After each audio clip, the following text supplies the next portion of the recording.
नमस्कार दोस्तों, स्वागत है आपका न्यूज डिकोडर में। पिछले कुछ समय से ये चर्चा तेज थी कि क्या ऑपरेशन सिंदूर के बाद भारत और पाकिस्तान के बीच जो सीज फायर हुआ उसमें अमेरिका खासकर डोनाल्ड ट्रंप की कोई भूमिका थी। ट्रंप ने कई बार दावा किया है कि उनकी ही मीडिएशन की वजह से भारत और पाकिस्तान के बीच टेंशन कम हुआ था, लेकिन भारत ने हमेशा इस दावे को खारिज किया है। भारत का स्टैंड शुरू से यही रहा है कि भारत और पाकिस्तान का मामला पूरी तरह से बायलैटरल है और किसी थर्ड पार्टी की जरूरत नहीं है। अब पीएम मोदी ने खुद इस पूरे विवाद पर फुल स्टॉप लगा दिया है। कनाडा दौरे के दौरान पीएम मोदी और डोनाल्ड ट्रंप के बीच 35 मिनट की फोन कॉल हुई, जिसमें पीएम ने यह स्पष्ट कह दिया ना पहले कभी मीडिएशन स्वीकार किया है और ना ही फ्यूचर में करेंगे, और यह अब तक का भारत का अमेरिका के प्रति सबसे कड़ा रुख था। ट्रंप ने दावा किया था कि उन्होंने भारत और पाकिस्तान के बीच सीज फायर डील में भूमिका निभाई थी, लेकिन विदेश सचिव विक्रम मिस्री ने प्रेस कॉन्फ्रेंस में कहा यह पूरी तरह से मिलिट्री टू मिलिट्री कम्युनिकेशन जरिए से हुआ। पाकिस्तान के डीजीएमओ ने भारत के डीजीएमओ को कॉल किया और सीज फायर की पेशकश की।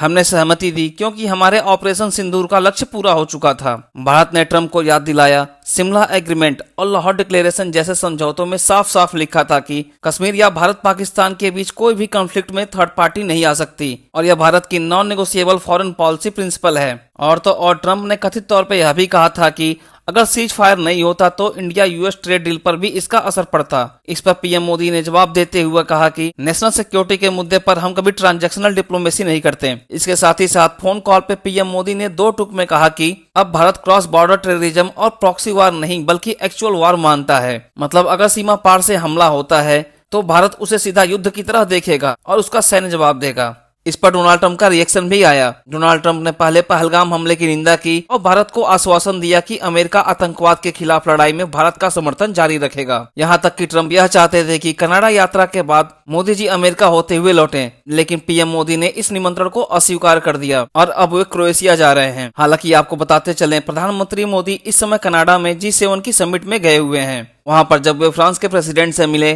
तो उन्होंने फ्रांस के प्रेसिडेंट को कहा कि nowadays you are fighting on Twitter, और यह तंज अमेरिकन प्रेसिडेंट की ओर था, क्योंकि भारत के ऑपरेशन सिंदूर के दौरान अमेरिकन प्रेसिडेंट डोनाल्ड ट्रंप ने ट्विटर पर ही पोस्ट करके बताया था कि भारत और पाकिस्तान सीज फायर के लिए राजी हो गए हैं, जो कि भारत की सरकार यह नहीं मानती। जैसा कि मैंने पहले बताया था कि प्रधानमंत्री G7 समिट के बाद सीधा क्रोएशिया जा रहे हैं। अब बात होती है आखिर क्रोएशिया इतना जरूरी क्यों?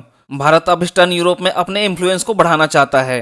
क्रोएशिया जो कि EU, नाटो और 3C इनिशिएटिव का हिस्सा है, भारत के लिए नया जियो इकोनॉमिक फ्रंटियर है। यह दिखाता है कि भारत अब सिर्फ वेस्टर्न पावर पर निर्भर नहीं है, बल्कि वह अपना वैश्विक प्रभाव बैलेंस पार्टनरशिप के जरिए बढ़ा रहा है। बीते कुछ दिनों में भारत का रुख पूरी तरह से बदल रहा है, जैसे कि डिप्लोमेटिक ऑटोनॉमी। अब भारत किसी भी देश को भारत और पाकिस्तान के मामलों में हस्तक्षेप नहीं करने देगा। दूसरी है सीमा पार आतंकवाद युद्ध। भारत अब हर हमले को युद्ध मानकर मिलिट्री रिएक्शन देगा। तीसरा आता है ट्रंप के दावों को सार्वजनिक रूप से खंडन करना। मोदी ने सार्वजनिक रूप से इस रिकॉर्ड को दुरुस्त किया है। और चौथी आती है ग्लोबल इमेज। भारत ने खुद को एक कॉन्फिडेंट रीजनल पावर की तरह प्रेजेंट किया है। यह घटनाक्रम दिखाती है कि भारत अब किसी भी देश के डिप्लोमेटिक प्रेशर में नहीं आने वाला है, और वहीं भारत यह सबको संदेश देना चाहता है कि फ्रेंडशिप यस, इंटरफेरेंस नो। हालांकि भारत के इस बदलते हुए रुख और नई पॉलिसी पर आपका क्या मानना है, कमेंट करके हमें बताएं।